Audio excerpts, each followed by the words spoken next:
It sounds like the skills gap is going to get shrunk quite quickly, right? Like one person every 7 seconds is being trained on this. What is the biggest struggle right now, I guess, in recruiting even more people? What are some of the barriers that are preventing, I guess, enough people from getting trained up in this skill so they can be a contributing member of the cybersecurity community? So the good news is it has gone down from last year to this year, and we're still waiting for the new numbers to come out. So hopefully it went down again a little bit. It's not fast though.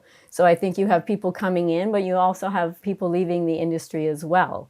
So it's a dynamic industry as any others. But diversity, as we've talked about, Lynn, is the key to this. You have to go out to all people and all populations to find these security experts who have the innate skills, who have those soft skills, and then can get trained up on the profession as well.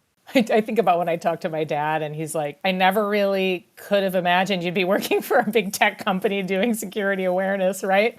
I think I was pretty open to my career being a journey, that was the way I was raised. But I think for most people, it's like security, I don't belong there. It's a bunch of technical people, it's people who have these degrees. And I think one of the huge barriers is just helping people understand that there's this need I was talking about earlier to have really different sets of perspectives. Now, there's two kind of pieces to this. One is what I was saying earlier, which is organizationally, for companies to address cybersecurity issues, they need to have these different skills on board, right? But also when you think about the hackers themselves, so hackers come in all shapes and sizes, from all countries. You hear about these famous hackers who are 14, right? And in some other country, they speak different languages. They have different socioeconomic factors. So if you think about it, the act of hacking itself is based on the thinking and creativity of human beings who come from different backgrounds. So if we are not matching our organizations and having those type of thinkers on board, Salesforce is a huge proponent of equality and making our inside match our outside, the way we say it. Like that, who's on the street in our community? Well, those are the people who should be working in our company because then we can best serve our customers, right? It's the same thing here. We need all sorts of people. But the question is, how do we even access this talent? How do we help this talent understand that this is an opportunity for them? And I think that's really the big, big barrier.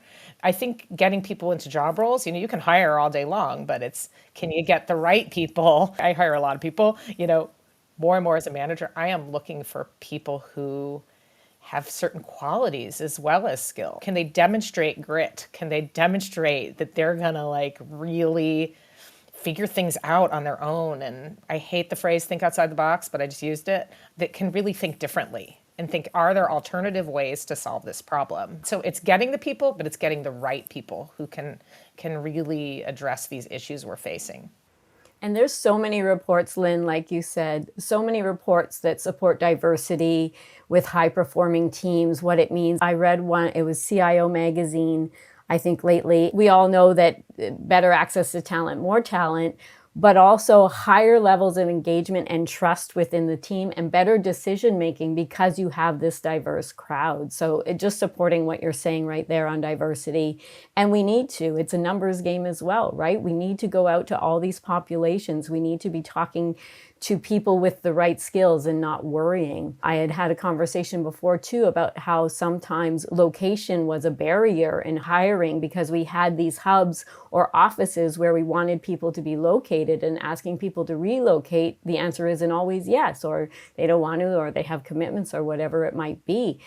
With the pandemic, it kind of equalized that, and we were able to hire from anywhere because everybody was in the same boat. They were all at home. So that was a game changer as well that I hope really stays within the industry, that maybe we don't always have to be in the office all the time, and you can reach out to different locations for your people than just where your head office is or where you have offices.